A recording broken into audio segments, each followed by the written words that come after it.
So that is where Hasta is taking over. Krittika नहीं है ना, कृतिका को बुरा बहुत जल्दी लग जाए क्योंकि अग्नि है ना, अग्नि इज लाइक कि अहंकार है. Shabari is taking started taking care of all the जो भी इनको ऋषि मातन को जो भी चीजें जरूरत है वो सारी चीजें उनको देने लगी. कमल की पंखड़ियों जैसे उनके नयन होंगे, सर से लोचन, लोचन मतलब नयन. सो to reaching to such a level of emotion and devotion, without devotion there is no spirituality. it's the it's the mother of spirituality. Devotion is the mother of spirituality. Without devotion, because see, this is what will जहां पे समझ नहीं है, मतलब समझो कि like ना, calculation नहीं, तर्क नहीं, वितर्क नहीं, कुतर्क नहीं, कुछ नहीं, बस जो वो मुझे एक बार का मतलब भुलाता नहीं है, वो इतना इतना सिंपल और इतना प्लेन था ना कि वो मतलब ऐसा लगता है कि कैसे कोई हो सकता है.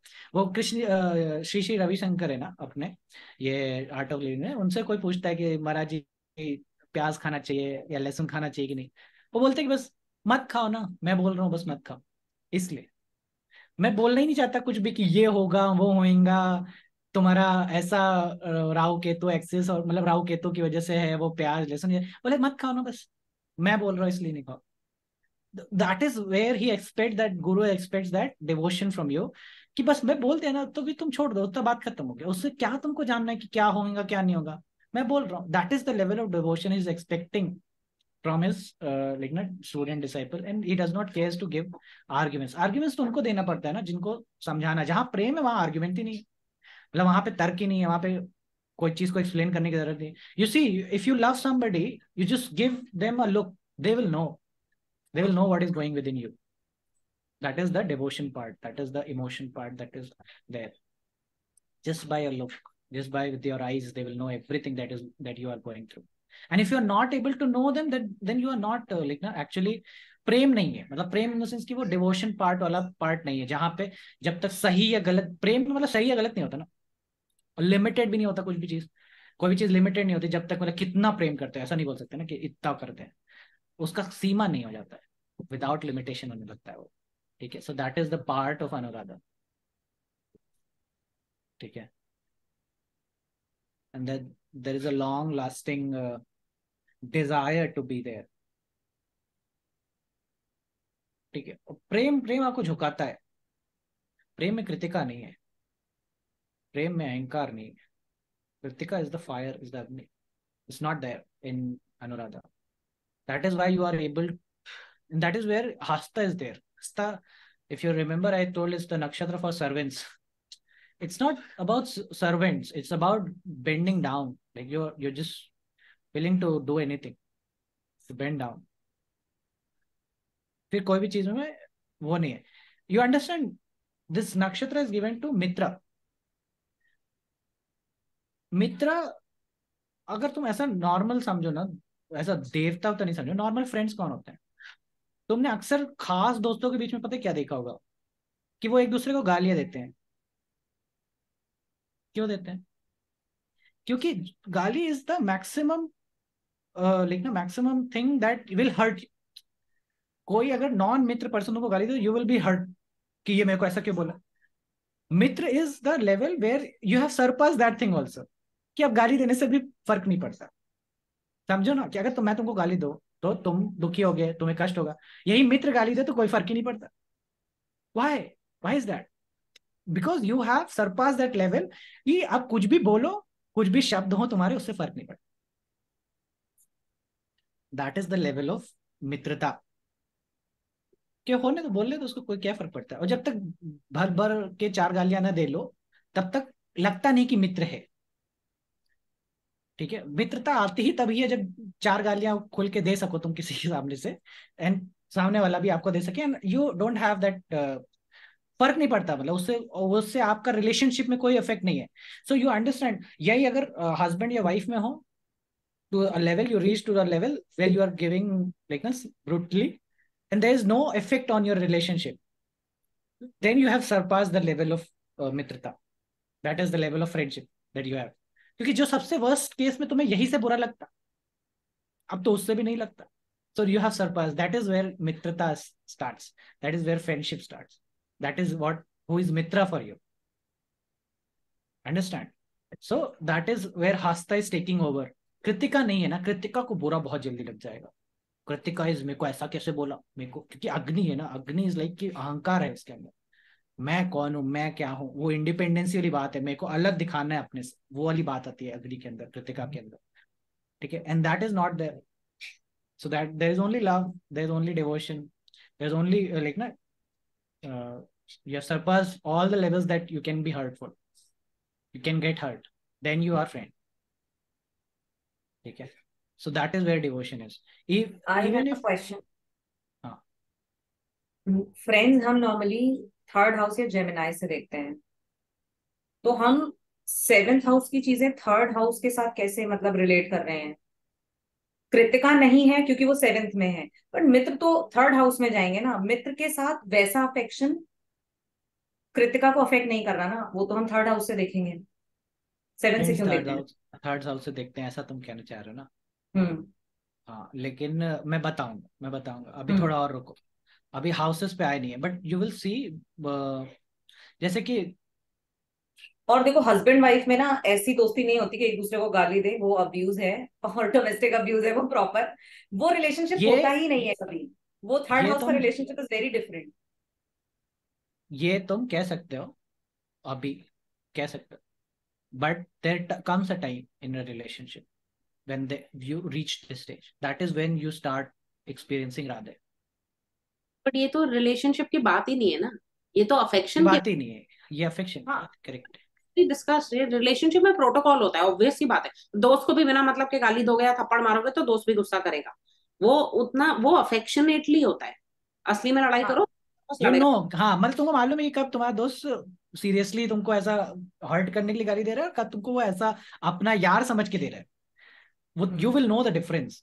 हाँ, even in definitely. Husband wife you will know the difference.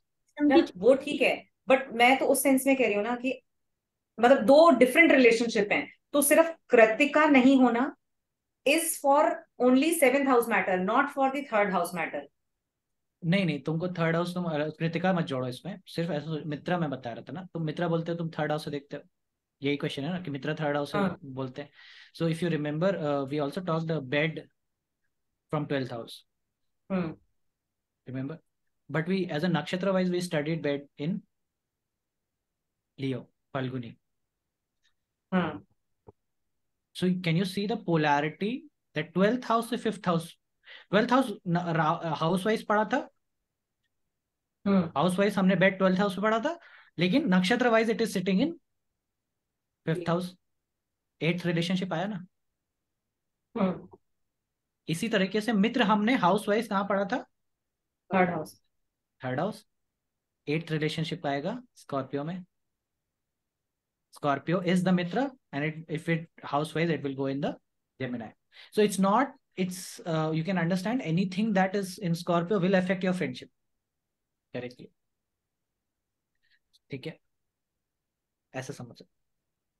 So nakshatra wise, it has that anti placement. ठीक है, तो ये हो गया, समझ गया, that love and devotion. So one more story I want to cover is the story of another devotion, where you get to see what devotion actually stands for, is the devotion of Shabri. You know who Shabri is? हम्म. वो राम जी को झूठे बेर खिलाए थे, मतलब हाँ कि हाँ, एक भी खट्टा ना चला दे, सारे मीठे ही जाए, इसलिए उनका भाव वो था. हाँ, exactly. So that is another story of Anuradha. It's not mentioned anywhere, but it's just when we are talking about devotion, we should never forget Shabri. So Shabari की कहानी ऐसी है कि शबरी, पंपा सरोवर है, Pampa Sarovar is somewhere near Hampi, Hampi के अराउंड, और उससे पहले देयर इज अ पंपा नदी, पंपा सरोवर ऐसा बोलते हैं रामायण में. उसी के आसपास, मतलब आसपास ना, with in a range of 15-20 kilometres के रेंज में कहीं शबरी का पहले घर रहा था. सो शबरी का जो लाइफ है, it's like very same marriages लड़कियों की लाइफ में होती है इंपॉर्टेंटली. सो शबरी मैया का क्या था कि she was about to get married. Story starts में उनको उनको क्या था, विवाह होने वाला था, तो उन्होंने क्या देखा कि उनके घर के बाहर ना बहुत सारे जानवर आकर के बंधे हुए हैं। सो उनके घर में इतने सारे जानवर उन्होंने कभी बचपन में देखे ही नहीं। उन्होंने सोचा कि ये क्यों आए होंगे, तो उन्होंने अपनी माँ से पूछा कि माँ ये इतने सारे जानवर क्यों बांधे हुए हैं। सो माँ ने बोला कि बेटा ये तुम्हारे जो बाराती आएंगे ना उनके भोजन योग के लिए रखे गए। सो शबरी मैया को ये सुन करके तो उनको बड़ा दुख लगा कि बाप रे बाप, इतने सारे जो जानवर हैं, बकरी हैं, ये सारे लोग को ये तो मतलब कि ऐसा मार दिया जाएगा। ये सुन करके शबरी मैया बहुत ही मतलब दुखी हो गई एकदम। पूरा दिन वो जो थी वो रोती रही। ठीक है, रात्रि में उनसे रहा नहीं गया। जब सारे लोग घर वाले थे ना, सब सो गए, तो उन्होंने what she decided is to go and open those cattles. ठीक है, उन्होंने सारे जो जानवर थे सबको खोल दिया और सबको जंगल की तरफ लेके गई। एंड शी थॉट कि जिस विवाह के पूर्व ही इतना अमंगल हो, या जिस इतने जानवरों की बलि दे दी जाए, उससे किसी का क्या कल्याण हो सकता है, उससे मेरा विवाह कल्याणकारी कैसे हो सकता है। ये सोच करके उनके मन में एक वैराग्य उत्पन्न हुआ और उन्होंने समझा कि अगर मैं वापस गई घर इस जंगल से, तो obviously there is no doubt their parents will be forcing her to get married, so there is no option to that. So she decided to leave her home. Searching in the jungle in the night, she kept on moving with all those animals and all. She kept on moving and moving, and she came across ऋषि मातंग के आश्रम वो आती है। ठीक है, ऋषि मातंग जो है वो he is very old, not like Shabari मैया है कुछ 20-22 के अराउंड एज होगी उनकी, वेरी यंग। And here ऋषि मातंग का जो आश्रम है, so he is there. So Rishi Matang is almost 60 and above. So ऋषि मातंग के पास हो जाती हैं और ऋषि मातंग से को अपना सारा बताती है कि वो ऐसा उन्होंने महसूस किया, ये सारी चीज़ें। तो ऋषि मातंग उनको अपना आश्रम में रहने का उनको सुविधा देते हैं। You can stay here and sit with be with her. So Shabari Maiya is very what to say, and it's not like Rishi is staying with his huge crowd, like na sannyasi and all, not like that. He's staying alone. Simple से एक छोटी सी कुटिया है, normal से है, and Shabri is there, and Shabri is started taking care of all the जो भी उनको ऋषि मातंग को जो भी चीज़ें ज़रूरत है वो सारी चीज़ें उनको देने लग गए। ठीक है, रोज़ बढ़िया उनको भोजन कराते, खाना खिलाते, जो भी ऋषि मातंग को जो भी चीज़ें का ज़रूरत होता है ना, वो चीज़ें ला करके वो देती उनको। ठीक है, so this way slowly what happened, Rishi has already aged too much. ठीक है, तो कुछ वर्षों बाद क्या होता है कि उनका और वो देह he decides to give up his body, he decide to वो देह त्याग करने का उन्होंने निर्णय किया। ठीक है, देह त्याग करने से पहले उन्होंने डिसाइडेड कि शबरी ने, क्योंकि इतने वर्षों तक उनकी सेवा करी हुई थी, तो उन्होंने उनको बुलाया और बोला कि पुत्री, मेरे भाग्य में राम जी के दर्शन नहीं है। ठीक है, क्योंकि मेरी उम्र हो चुकी है, लेकिन मैं तुम्हारे भाग्य में देख पा रहा हूँ कि तुम्हारे भाग्य में राम जी का दर्शन है। और वो बोलते हैं कि पुत्री तुम यहीं रुकना, तुम इसी आश्रम में रुकना और इंतज़ार करना और राम जी आएंगे, तुमसे स्वयं चलकर तुमसे मिलने आएंगे। ठीक है, इतना बोल करके उनके गुरु मातंग वो चल बसे। अब ये तो बता दिया कि आएंगे, लेकिन कब आएंगे ये तो बताया नहीं। ठीक है, तो कब आएंगे तो ये तो बताया नहीं। और बेचारी शबरी क्या करे, तो बेचारी शबरी यही थी कि वो रोज सोचती कि आज शायद राम जी आए। तो एक दिन बीता, 2 दिन बीता, एक हफ्ता बीता, हफ्ता बीतने के बाद ऐसे महीना बीत गया, सोचिए आज आ जाएंगे।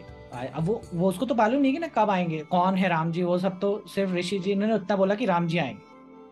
उन्होंने एक कार्य सौंप करके वो चले गए और वो राम जी आएंगे इतना बोल करके चले गए, and she is waiting. So this way month goes by, year goes by, decade goes by, couple of decade goes by. So is like कि वो 22 साल की उम्र से 30 साल, 30 साल से 40 साल, 40 साल से 50 साल, 50 साल से 60 साल। ठीक है, तो more than 60 she has already crossed to this as.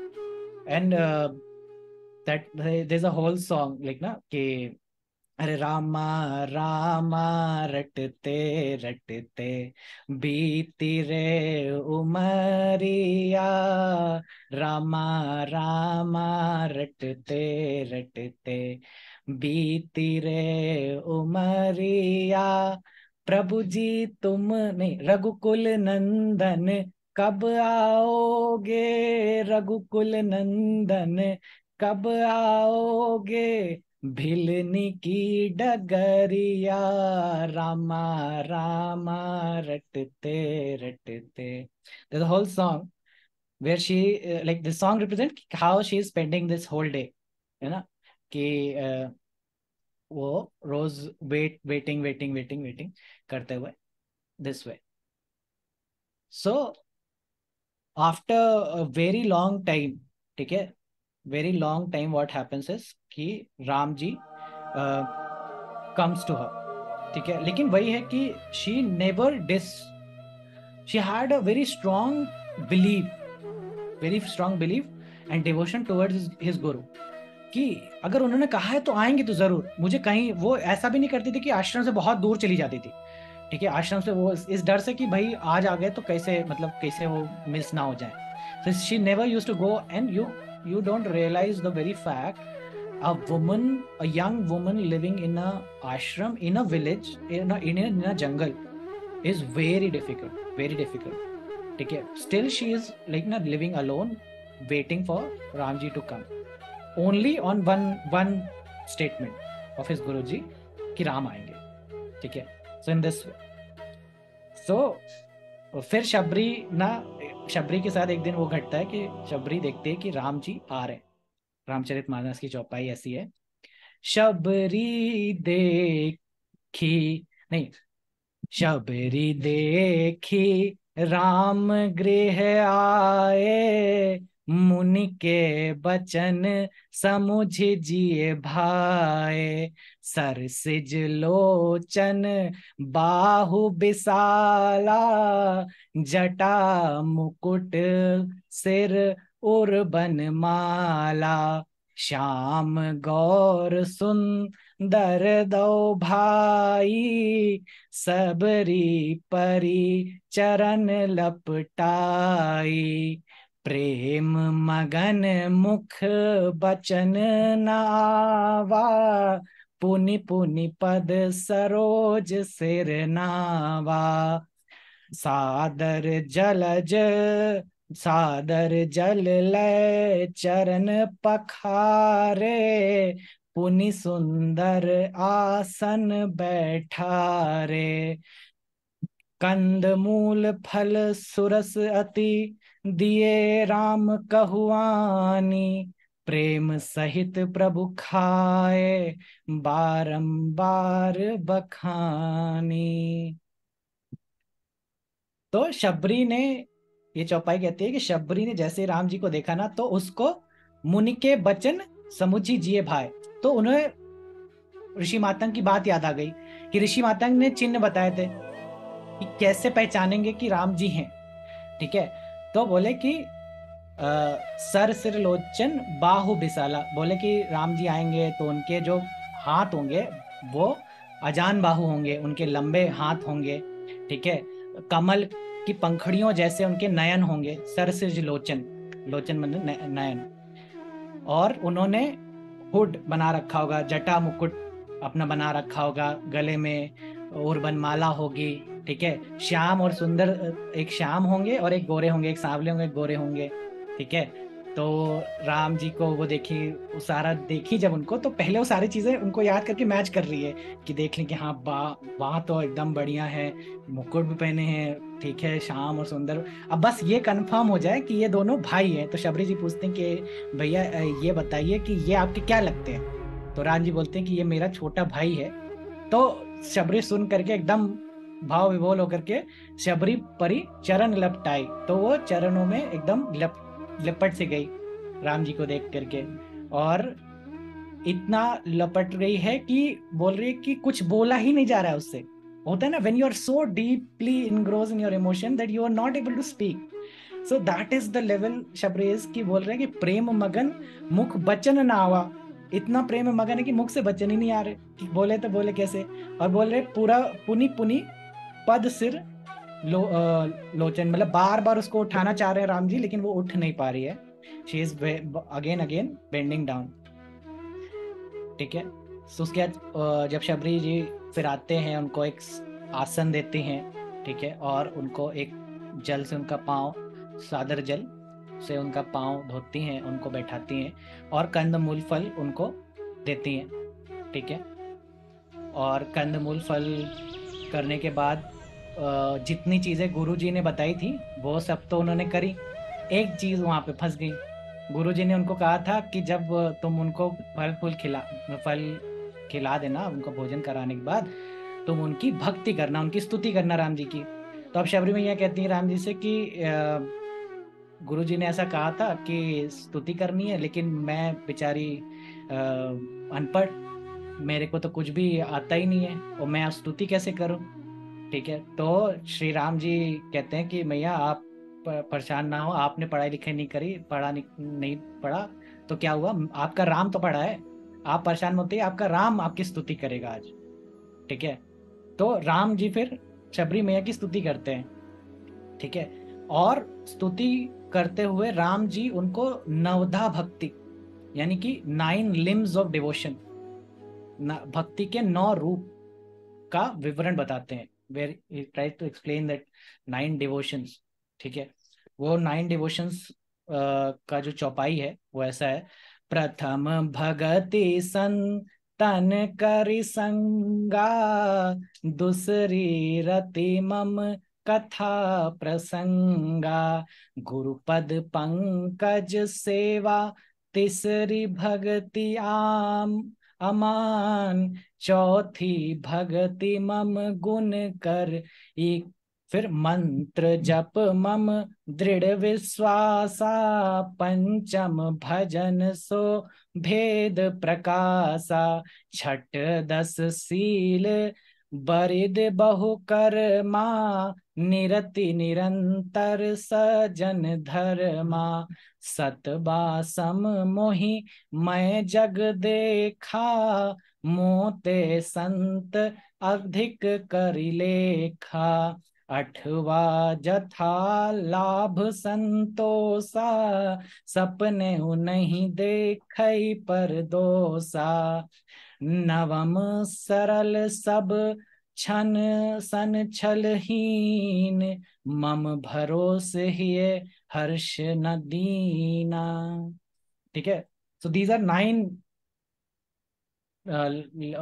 9 types of bhakti that he is trying to explain. So बोलते हैं प्रथम भक्ति संतन कर संगम, मतलब जो भी संत हैं उनका संगम करना, यानी उनके साथ बैठना उठना, उस ये पहला भक्ति, पहला पार्ट ऑफ भक्ति है। दूसरी भक्ति बोले कि रति मम कथा प्रसंग, मतलब जिसको भी भगवान की कथा में प्रेम है, प्रसंग उसका मन लगता है भगवान की कथा सुनने में, that is the second form. The third form is gurupad pankaj सेवा, यानी कि जो अपने गुरु के लिए सेवा करता है, जो भी उनकी लिखना मदद करता है, वो सेवा से वो तीसरी भक्ति है। चौथी भक्ति बोले कि मेरे गुण का गान करना, और गुण गान भगति मम गुण गान करे। ठीक है। ये गुणगान जो करता है, जो प्रचार करता है या फिर जो कथा सुनाता है, वो उसका वो है। ठीक है। The type is fourth is भगति गुणगान। Fifth is to do a mantra jaap, किसी भी एक भगवान के मंत्र में जाप करना is the fifth type of bhakti. ठीक है। और सिक्स्थ भक्ति इज जो अपने कर्म में, मतलब अपने काम को निरंतर अपने धर्म पूर्वक सज्जन पूर्वक अपने कर्म को करता है। ठीक है। That is six type of भक्ति। सेवेंथ टाइप इज सब सम मोहि मैं जग देखा, जो मुझको सारे ही जग के वासियों में देखता है, मतलब who is not doing anything, everybody he sees as a Ram only, everybody sees as a lord only, कि सभी भगवान का अंश है। ये सातवीं प्रकार की भक्ति उन्होंने बताया। और बोला कि देखते हुए भी संत का, बोलते जो संत है उनका मतलब मेरे से ज्यादा संत का वो करता है, उनका मान रखता है, उनका पूजन करता है, संत का वो कृपा करता है। ये बोलते हैं सातवें प्रकार की होती है। आठवां है इज जता लाभ संतोषा, मतलब जो जितना उसको लाभ हो रहा है, सब मतलब धर्म पूर्वक जितना भी लाभ होता है उसको, उतने में वो संतोष करता है। ऐसा नहीं कि वो उसके लिए बहुत ग्रीडी होकर के या अग्रेसिवली होकर के होता है। और सपने नहीं देखी परदोषा, कि सपने में भी किसी का दोष नहीं देखना, to criticize anybody, to ridicule anybody, वो सपने में भी नहीं करता है। ठीक है, it's like not like intentionally, not even in your dreams. That is how he is telling 8 bhakti. And ninth bhakti, the most difficult one is to become सरल, बोले कि सरल हो जाए, सिंपल, सरल सब सन छल ही ना, किसी का भी प्रकार से छल नहीं रह जाए। ठीक है, कोई भी प्रकार से छल नहीं रह जाए, वो नाइन्थ टाइप ऑफ भक्ति बताया उन्होंने। ठीक है, तो ये नवधा भक्ति का ज्ञान राम जी ने अ, एक ही ज्ञान एक प्रकार से कह लो कि दिया है, जो कि शबरी माता को दिया था। That is of devotion, that is why this I connected to Anuradha, because it's the nakshatra of devotion. And if you see whatever he is trying to say in all this ninth is related to a kind of devotion. और ये कोई ऐसा नहीं कि एक दिन की बात है, इट्स नॉट लाइक क्विक, एक दिन में करो फुर्सत नहीं, it's like whole long life thing, कि अगर if you become like this, ठीक है, तो if you become like this the whole life will be in the form of a bhakti only. So it's the all 9 forms of bhakti. ठीक है, so that is the Shabari कथा।